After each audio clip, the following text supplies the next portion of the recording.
Listen, nomina non sunt noter, the paradox of naming and belonging. What is in a name? That which we call, for example, Banyarwanda, by any other name would actually be evoke the same complexities of identity, citizenship, and belonging, like the ship of Theros. The Banyarwanda community is questioned in terms of symbolic form, in terms of the politics of naming. So, in this social contract of recognition, the name Banyarwanda becomes a rose by any other name, signifying lost and found. Not so. So the tension in terms of this ethnicity or citizenship begs a question: what is in a name? When you argue in terms of Raju social contract theory, echoes in terms of identity, the aspect of Banyarwanda becomes a revealing aspect in terms of capturing the essence of belonging. On the other hand, Hengel argues in terms of recognition, in terms of naming.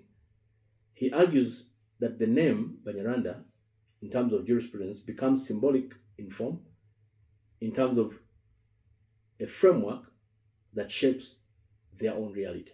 So as we navigate in terms of the Banyarwanda enigma, I would argue in terms of Shakespearean reverberancy, in terms of arguing in terms of the citizenship that are created by a sense of belonging.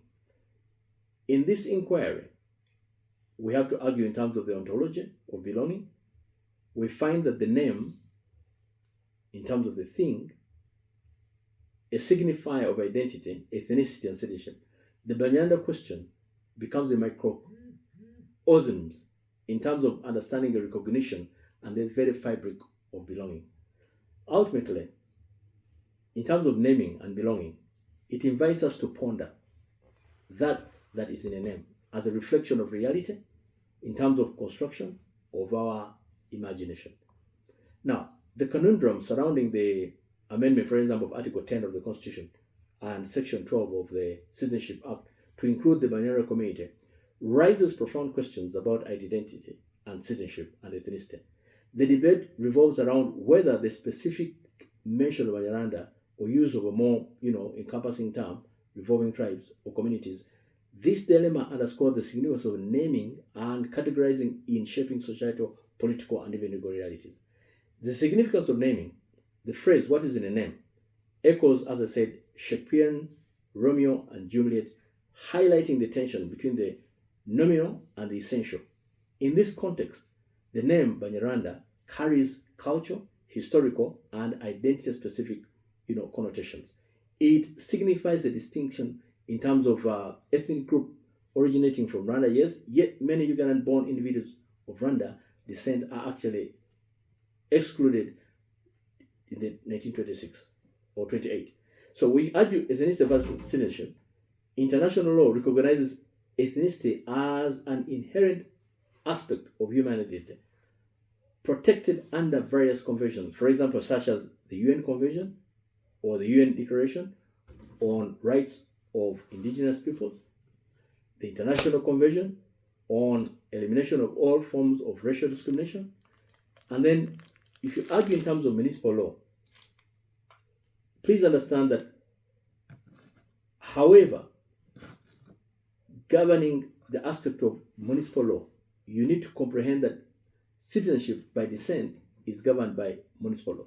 Now, if you're to argue in terms of argument for Banyarwanda, you need to specify the recognition of the unique culture and the historical identity of the Banyarwanda community.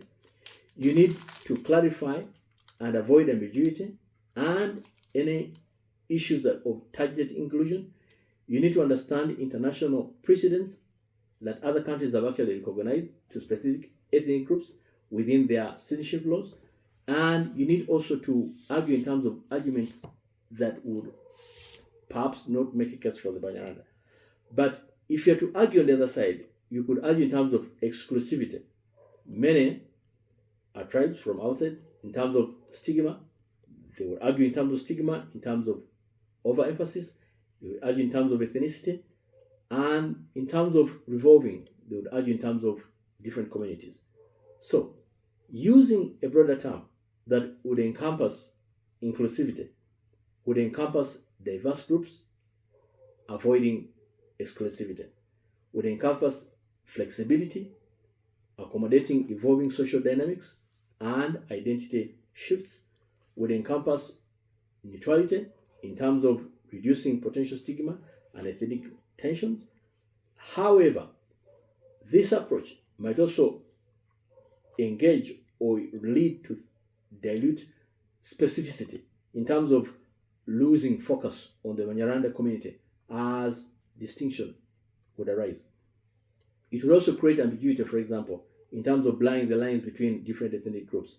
Now, if you had to argue in terms of justification for either approach, we could argue that the Banyarwanda could be looked at in terms of a historical, and cultural significance, international recognition of ethnic identity, and also clarity in terms of targeting specific inclusion. If you argue in terms of revolving tribes and communities, then you could look at it in terms of inclusivity and flexibility. You could argue in terms of avoidance of stigma and ethnic tensions, and then alignment with municipal laws in terms of focusing on citizenship. So the question is that Uganda's government must carefully weigh the implications of naming and categorization. A nuanced approach, in my opinion, would actually consider the following. It would include doing the following. Number one, encouraging dual recognition, acknowledging both Banyarwanda as a revolving tribe, as a community to balance specificity and inclusivity. Number two, contextualizing citizenship. Ensure that citizenship laws account for complex interplay between ethnicity, identity, and national belonging. Number three, consultative process. Engage with affected communities, experts, and even international organizations to inform the amendment process. So ultimately, the chosen approach will significantly impact Uganda's social, political, and legal landscape, underscoring the profound importance of naming and categorization in shaping identity and citizenship and belonging. So the argument, as far as my erudite discourse elegantly navigates the complexities of identity and extensionism and also nomenclature in terms of creating Africa's rich cultural interplay. And that is something that I would like to argue. When you look at the prefix bar as an identity maker, the astute observation regarding the prefix bar underscores its significance in terms of signifying geographical, ethnic, and also cultural identity. So this linguistic nuisance bears profound implication in terms of understanding the web of identities within Africa. And that is something you must understand. So the term obscures the distinctiveness in terms of communities like the Banyarwanda should be seen with seriousness.